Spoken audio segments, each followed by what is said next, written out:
Yes, आज आप लोगों को अरिथमेटिक प्रोग्रेशन मीन्स एपी बताने जा रहे हैं। ये 10 बोर्ड का टॉपिक है, 10th बोर्ड का। इसमें देखिए अरिथमेटिक प्रोग्रेशन आखिर है क्या। अरिथमेटिक का मतलब होता है अंकीय, अंकगणित। अरिथमेटिक्स होता है ना अंकगणित, उसी तरह अरिथमेटिक का मतलब यहाँ पर है नंबर से, अंकों से मतलब है। प्रोग्रेशन से मतलब है उनका एक चेन में मीन्स आगे बढ़ना, प्रोग्रेशन उसका, ठीक है। तो अरिथमेटिक प्रोग्रेशन को समझने के लिए सबसे पहले आप 3 टर्म्स पर जाइए। 3 टर्म्स जान जाइए। सबसे पहले होता है sequence, this is your sequence. दूसरे नंबर पे हो जाएगा आपका खुद अरिथमेटिक प्रोग्रेशन, और तीसरे नंबर पे आपका होगा अरिथमेटिक सीरीज, ठीक। अरिथमेटिक प्रोग्रेशन समझ, बस सिलसिले में आप बस 3 चीजों को समझिएगा। सबसे पहला काम what is sequence, what is AP and what is arithmetic series. तो यहाँ सीक्वेंस का मतलब क्या है, ये दिया जाता है कि जब कोई भी नंबर जो होता है एक डेफिनिट आर्डर्स में, ठीक, जब नंबर्स को एक डेफिनिट आर्डर्स में रखते हैं, ठीक, और वह किसी रूल के द्वारा वह बढ़ा रहता है, उसका प्रोग्रेशन एक रूल के द्वारा बना रहता है, तो उसको बोलते हैं सीक्वेंस। जैसे फॉर एग्जांपल, उदाहरण के लिए मैं आपको बता रहा हूं, जैसे आप दे रहे हम कि 2 4 6 8, अब इस तरह यह एक आर्डर में चलता चला जा रहा है, ठीक है। तो यह आपको साफ साफ समझ में आ रहा होगा कि यह इवन नंबर्स का क्या है, 2 4 6 8 ये सब क्या है, इवन नंबर्स है, ठीक। तो इसको क्या बोला जाएगा, सीक्वेंस बोला जाएगा। यानी कुछ नंबर्स जो एक आर्डर में रखे जाते हैं और वह किसी रूल के द्वारा जुड़े रहते हैं। इस यहाँ पर देखिए यह भी एक आर्डर में रखे गए हैं, इनका भी एक रूल है कि इवन नंबर्स को क्रम से हम शो कर रहे हैं शुरुआत से, ठीक है। अच्छा, तो इसको बोलेंगे सीक्वेंस। अब एक एग्जांपल और आप लिख लीजिए। एक एग्जांपल 1 3 5 7 11, ठीक है। यहां पर ये क्या है, ये जो है ये भी एक आर्डर में बढ़ता चला जा रहा है, और साथ साथ यह भी एक डेफिनेट रूल्स के द्वारा जुड़ा है। इसमें डेफिनेट रूल्स कौन सा लग रहा है, यह कौन से नंबर्स हैं, प्राइम। ये कौन सा नंबर है, प्राइम नंबर्स, ठीक। तो प्राइम नंबर्स का वो है, तो यह इसको भी क्या बोला जाएगा, सीक्वेंस बोला जाएगा। याद रखिए पहला आपने लिया था 2 4 6 8 और ये बढ़ता चला जा रहा था। तो यह फर्स्ट एग्जांपल था, this was your first example and this is your second example. दोनों सीक्वेंस कहे जाएंगे, ध्यान रखिएगा, दोनों क्या कहे जाएंगे, सीक्वेंस कहे जाएंगे, क्योंकि दोनों जगह नंबर्स का एक आर्डर है। यहाँ पर जो था यह इवन नंबर जो है उस रूल से जुड़ा है, इवन रूल से जुड़ा है, और यह जो है प्राइम नंबर्स का जो कॉन्सेप्ट है प्राइम रूल से जुड़ा है, ठीक। तो इसको सीक्वेंस बोला जाएगा।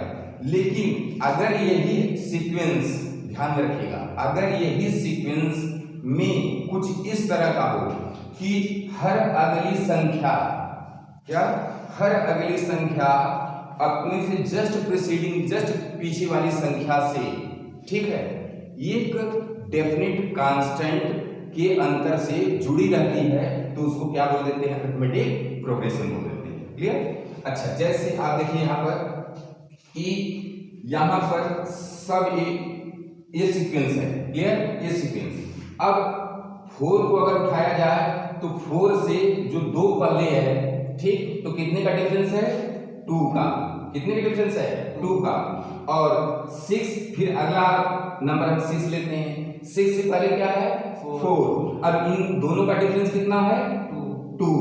फिर 8 से जस्ट पहले कौन है, 6 है, तो 8 में से 6 सबट्रैक्ट करेंगे तो कितना आ जाएगा, इसका भी डिफरेंस 2 आ जाएगा। यानी कुल जगह जो है एक ही डिफरेंस क्या है, कांस्टेंट है। वह कांस्टेंट डिफरेंस होता है हमेशा मेंटेन चलता चला जाता, कहां तक? इन्फिनिटी तक, इनफाइनाइट नंबर्स तक चला। तो इसको बोलेंगे, इस सीक्वेंस को बोलेंगे अरिथमेटिक प्रोग्रेशन, कि इसमें हर एक नंबर, हर एक अगला नंबर अपने पिछले नंबर से एक डेफिनिट कांस्टेंट के द्वारा क्या है, जुड़ा हुआ है, और डेफिनिट कांस्टेंट वो कहां तक चला जाता है? इनफाइनाइट नंबर्स तक चला जाता है, जहां तक वो जाएगा प्रोग्रेशन। ठीक है, तो इसको बोला अरिथमेटिक प्रोग्रेशन। लेकिन सीक्वेंस देखिए ये भी है, क्योंकि भाई नंबर भी आर्डर्स में है, ध्यान रखिएगा, क्या है, नंबर भी आर्डर्स में है, और साथ साथ यह एक डेफिनिट रूल्स के द्वारा जुड़े हैं। वह कौन सा रूल है? प्राइम नंबर्स का रूल, ठीक ना। बट क्या ये अरिथमेटिक प्रोग्रेशन में है? देख लीजिए, अगली संख्या 3 और 1 का डिफरेंस 2 आया, 5 और 3 का डिफरेंस 2 आया, 7 और 5 का डिफरेंस 2 आया, बट 11 और 7 का डिफरेंस 4 आ गया। तो क्या ये जो कॉमन डिफरेंस था, जो कांस्टेंट था, बिल्कुल उसी सीरीज बढ़ता चला जा रहा था, क्या आगे बढ़ पाया ये? नहीं, क्योंकि यहाँ पर देखिए, यहाँ पर जो कांस्टेंट का एक डिफरेंस था जिसको कॉमन डिफरेंस बोलते हैं, या यहाँ से क्या हो गया? चेंज हो गया, यहाँ 2 से कितना हो गया? 4 हो गया। यानी ये सीक्वेंस तो है लेकिन अरिथमेटिक प्रोग्रेशन नहीं है, क्योंकि अरिथमेटिक प्रोग्रेशन, ध्यान रखिएगा, अरिथमेटिक प्रोग्रेशन वही सीक्वेंस हो सकता है कि जहां पर, ठीक है, जहां पर हमेशा यंग टर्म में से अगर उसे जस्ट पहला वाला टर्म सब्ट्रैक्ट किया जाए तो यह डी जो आए यह हर क्या रहना चाहिए? कांस्टेंट रहना चाहिए। कहां तक? जहां से स्टार्ट हुआ है वहां से लगा करके इनफाइनाइट नंबर्स तक, यह हमेशा कांस्टेंट बना रहे, तो क्या कहा जाएगा? Arithmetic progression. अब ध्यान में रखिएगा, अरिथमेटिक सीरीज क्या है? अब तीसरा नंबर, अब इन्हीं नंबर्स का जो भी अरिथमेटिक, ये जो आपको अरिथमेटिक प्रोग्रेशन दिया है, जैसे ये अरिथमेटिक प्रोग्रेशन में है, तो इन सभी नंबर्स का मतलब फर्स्ट टर्म से लगा करके nth टर्म्स तक, क्या फर्स्ट टर्म्स लगा करके अगर nth टर्म्स तक आप अगर इन संख्याओं को, नंबर्स को अगर ऐड कर दे रहे हैं तो ये क्या हो जाएगा? अरिथमेटिक सीरीज हो जाएगा। यानी अरिथमेटिक प्रोग्रेशन जो भी दिया गया है तो फर्स्ट टर्म से लगा करके nth टर्म्स तक, nth टर्म्स का सम ले लेते हैं, जोड़ देते हैं, ये हो जाता है अरिथमेटिक सीरीज हो जाता है। ठीक है, ठीक। अब देखिए अरिथमेटिक प्रोग्रेशन के लिए एक हम एग्जांपल लेते हैं, 1 3 5 7 9 11, ये बढ़ता चला जाता है, ठीक। कमान यहां पर देखिए, ये ऐसा सीक्वेंस है जो कि अरिथमेटिक प्रोग्रेशन है, क्योंकि सबका डिफरेंस कितना है? 2 का है, और सीक्वेंस कैसे है? कौन सा रूल से जुड़ा है? ऑड नंबर से। इससे ऑड नंबर से। अब यहाँ पर जो फर्स्ट टर्म है 1 जो होगा, ये आपका फर्स्ट टर्म होगा, ठीक है। फर्स्ट टर्म को आप स्मॉल ए से शो करते हैं, ध्यान रखिएगा। और 3 जो है आपका सेकेंड टर्म है, ठीक। 3 आपका सेकेंड टर्म है, और यहाँ पर आप देख रहे हैं अरिथमेटिक प्रोग्रेशन है, इसका मतलब कॉमन डिफरेंस जो है हमेशा कांस्टेंट रहेगा पहले नंबर से लगा करके इनफाइनाइट नंबर्स तक, ठीक है। तो याद रखिए, जो एक पहला टर्म आपका 1 ये कहलाएगा, और जहां जहां चलते चले जाएंगे सबका ये कांस्टेंट डिफरेंस 2 आएगा, और यही वो जो कांस्टेंट डिफरेंस होता है इसी को बोलते हैं कॉमन डिफरेंस। क्या बोलते हैं? यह है कॉमन डिफरेंस, एंड यह स्मॉल डी से डिनोट किया जाता है। अच्छा, ठीक है। अब सेकेंड टर्म जो होगा, देखिए जो सेकेंड टर्म होगा वह क्या होगा? a प्लस 1d होगा। क्या होगा? a प्लस 1d, क्योंकि a में एक d जोड़ेंगे तो 3 आएगा, ठीक है। फिर अब जो फिफ्थ नंबर है यह कौन सा होगा? आपका third term. Clear? Third term में क्या आएगा? a प्लस, अब 1d और 2d जुड़ेंगे तब थर्ड टर्म आएगा, यानी 2d जुड़ेगा। क्लियर है? अच्छा, अब जो 7 है बस हम 7 तक छोड़ रहे हैं। यह फोर्थ है, फोर्थ टर्म है आपका इस प्रोग्रेशन का फोर्थ टर्म, और यह है a प्लस 3d 1 2 3। जब फर्स्ट टर्म के साथ 3 ठो d कॉमन डिफरेंस जोड़ेंगे तो चौथा टर्म 7 आएगा। ठीक है? अच्छा, अब अगर हम इस तरह देखें कि देखिए फर्स्ट टर्म में a प्लस 0d रहा, फर्स्ट टर्म में a प्लस 0d रहा, सेकेंड टर्म में a प्लस 1d, यानी जो चौथा टर्म है यंथ जो टर्म होगा, ठीक है, उससे एक कम d जुड़ेगा। क्लियर? अब देखिए थर्ड टर्म रहा तो फर्स्ट टर्म प्लस 3 से एक कम 2d जुड़ा, फिर फोर्थ टर्म है तो a प्लस 4 से एक कम 3d जुड़ा।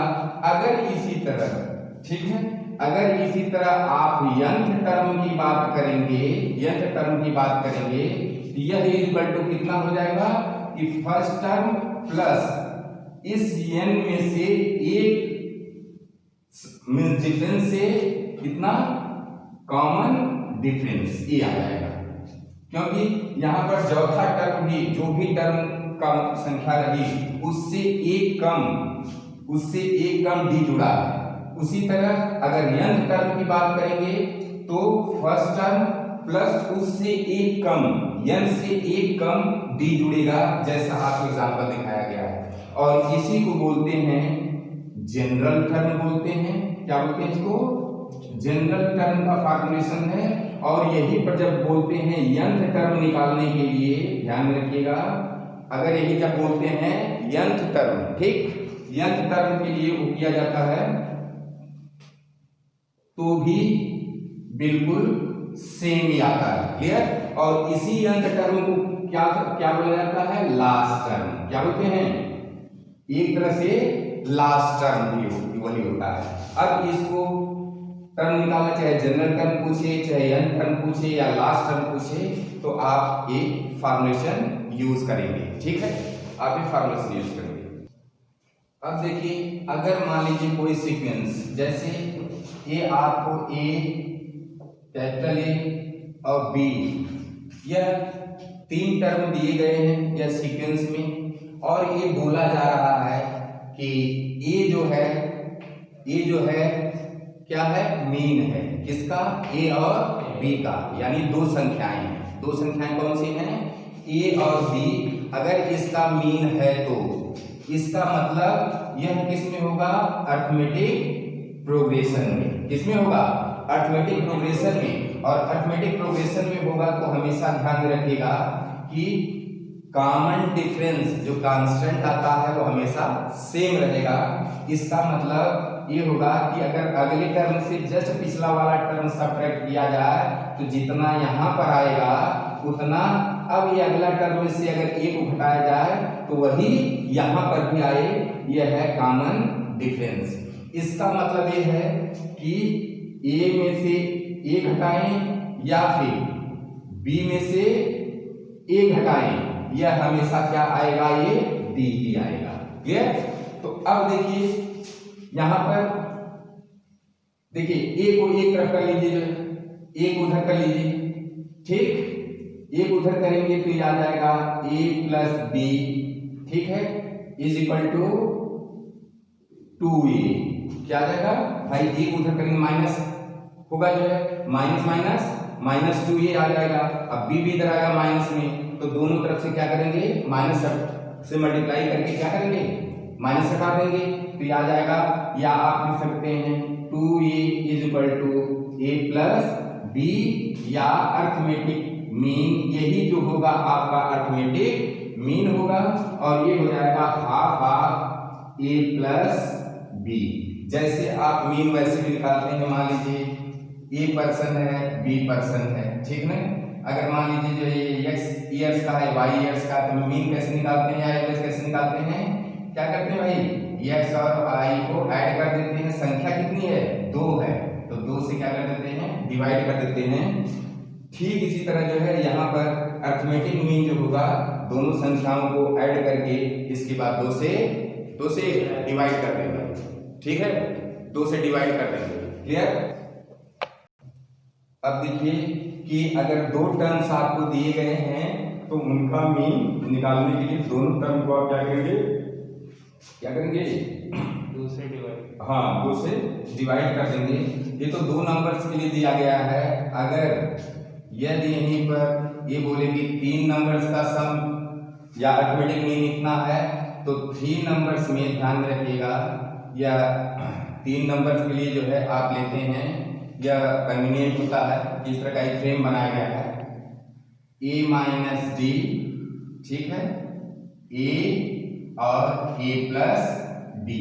अगर 3 संख्याओं का पूछ रहा है तो उसमें संख्या क्या एज्यूम करेंगे आप, इस तरफ फ्रेम करेंगे। पहला टर्म मान लीजिए माइनस डी है, उसके बाद वाला a है, फिर a प्लस डी है, इस तरह आप फ्रेम करेंगे। अगर यहीं पर 4 टर्म्स का अगर दे रहा हो, 4 संख्याओं का दे रहा हो, तो आप क्या करेंगे नंबर्स का, तो a माइनस 3d करेंगे पहला, दूसरा नंबर क्या करेंगे a माइनस d करेंगे, तीसरा नंबर a प्लस d करेंगे और चौथा a प्लस 3d करेंगे। ठीक है ना, 4 संख्याएं दिए तो आप इसको इस तरह एज्यूम करके फ्रेम करेंगे।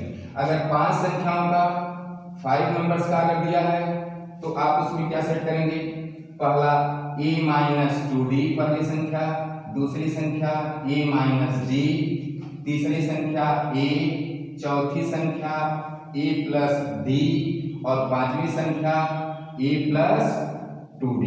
ध्यान रखिएगा, आपको तैयार अगर करना रहेगा तो यहाँ पर माइनस 1d प्लस 1d बीच में a, ठीक, और यहाँ पर minus 3d plus 3d minus d plus d। ठीक, और इसके बाद 5 नंबर्स में क्या करेंगे, माइनस 2d माइनस 1d, फिर प्लस 2d प्लस 1d। ठीक है, अब बीच में a। इस तरह करके आप मेंटल स्क्रीन पे आप इसको क्या कर सकते हैं, रिमाइंड कर सकते हैं, रिकॉल कर सकते हैं। ठीक है, अब देखिए, अगर आपसे किसी भी एक एपी के n टर्म्स का सम अगर पूछ रहा है तो सबसे पहले हम आपको लेके चलते हैं एपी पर। एपी को आप यहाँ पर देखिए, अगर मान लीजिए 2 4 6 8 10 दिया हुआ, ठीक, ये आपका पहला टर्म है। इसके बाद ये a प्लस 1d आ गया, क्लियर है।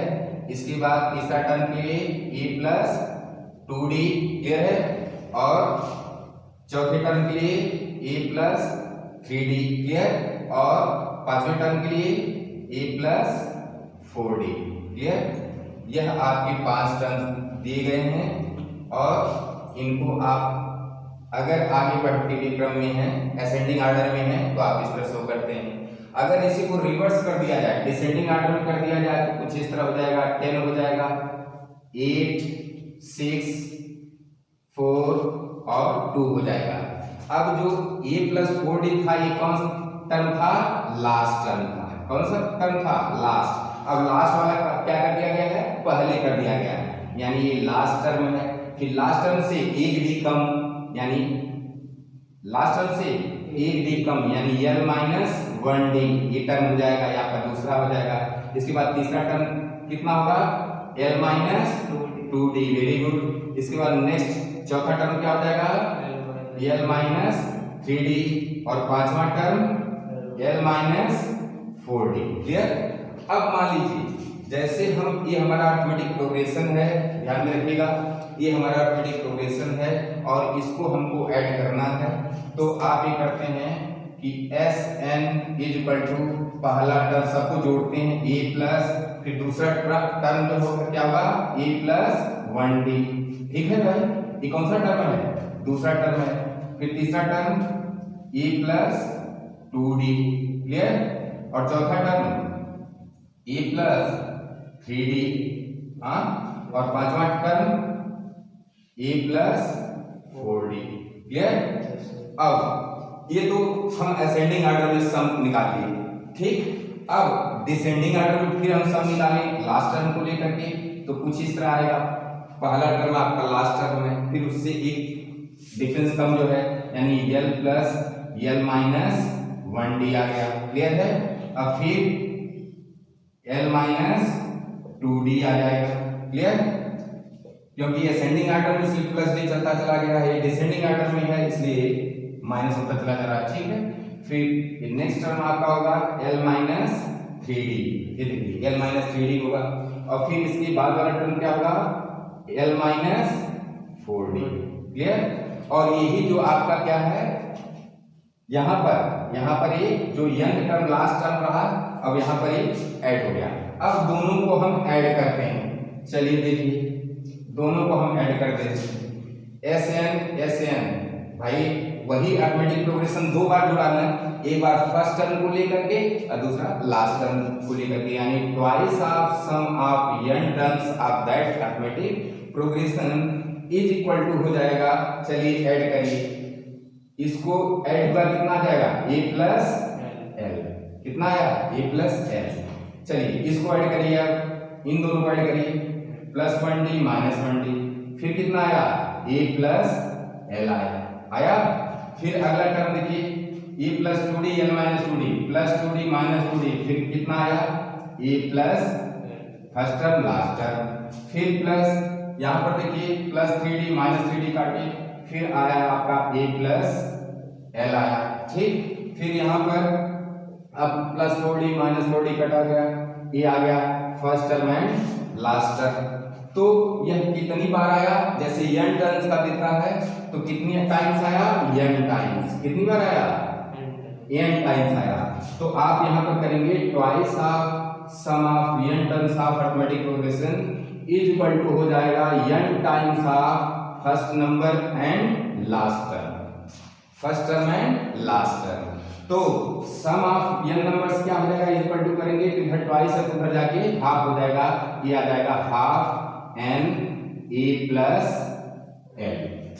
अब अगर आपको ध्यान रखिएगा, अगर आपको फर्स्ट टर्म पता है, लास्ट टर्म पता है, ठीक है, और नंबर ऑफ टर्म्स पता है, तो आप हाफ n करके a प्लस l करके आप कोई भी अरिथमेटिक प्रोग्रेशन का आप सम निकाल सकते हैं।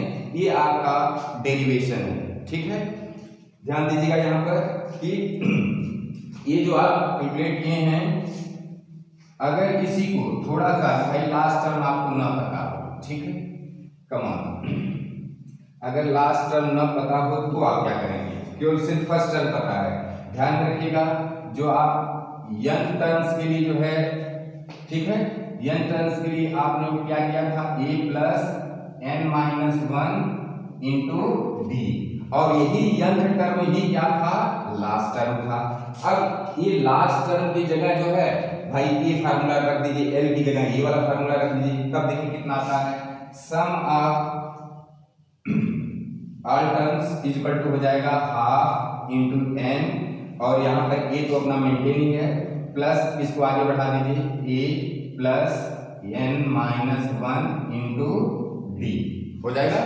अब देखिए ये हो जाएगा sum of n terms is equal to half n, ठीक है, ये हो जाएगा आपका, सॉरी थोड़ा फेड हो गया, ठीक, ये हो जाएगा हाफ n, और a कितना हो गया 2a हो गया, प्लस n माइनस 1d। अब ध्यान रखिएगा एक चीज को कि अब लास्ट टर्म आपको पता रहे चाहे न रहे, अगर फर्स्ट टर्म पता है, कॉमन डिफरेंस पता है, नंबर ऑफ टर्म्स पता है, then you can easily calculate the sum of n terms of any given arithmetic progression। ठीक है, अरिथमेटिक प्रोग्रेशन का आप लोगों को जितना 10th बोर्ड में आ रहा है, ठीक है, उतना लगभग एक फ्रेम आपको दे दिया गया है, बेसिक्स उसका, ठीक है, और बाकी इस पर ये तो फर्स्ट पार्ट आपका है, और नेक्स्ट पार्ट में आपको जो भी क्वेश्चंस आते हैं कितने तरीके से घुमा के पूछता है, ठीक है, बोर्ड में या फिर अन्य कम्पिटिटिव एग्जाम्स में कितने ढंग से देता है, वो सारी चीज़ों पर, सारे धरातलों पर आप लोगों को जर्नी कराया जाएगा, और बहुत ईजीएस्ट और सिंपलेस्ट मेथड बताया जाएगा, और जिस पे कम से कम समय लगे, ठीक है, with in few times you can solve, ठीक है। तो इस तरह की चीज़ें बताई जाएगी, और अभी इसके बाद आप लोगों का, ठीक है, जो प्रोग्रेशन हमारा चल रहा है मैथमेटिकल, इसमें मे बी ट्रिग्नोमेट्रिक आइडेंटिटीज जो है और मोर देन 10 मेथड से जो आपको सॉल्व करना बताया जाएगा। और अगर लगता है कि जेड प्लस एकेडमी की टीचिंग जेन्यून है, रियल है, ओरिजिनल है, तो प्लीज़ इस चैनल को सब्सक्राइब करिए और हेल्प करिए अन्य लोगों तक भी ये चैनल की लिंक पहुंचे और वो लोग भी सब्सक्राइब करके स्टडी करें। और किसी तरह की अगर कोई प्रॉब्लम होती है तो प्लीज़ आप मैसेज कन्वे कर दिया करिए, डिस्पैच कर दिया करिए हमारे चैनल पर, ठीक है। और जिस बच्चे को पर्सनल अपना कुछ चीज़ पूछना होगा तो वह हमारी एकेडमी का व्हाट्सएप नंबर या कॉन्टैक्ट नंबर अपना ले सकता है, जिससे वह डायरेक्ट स्टडी कर सकता है। अब तक के लिए बस इतना ही। It's okay, thank you dears.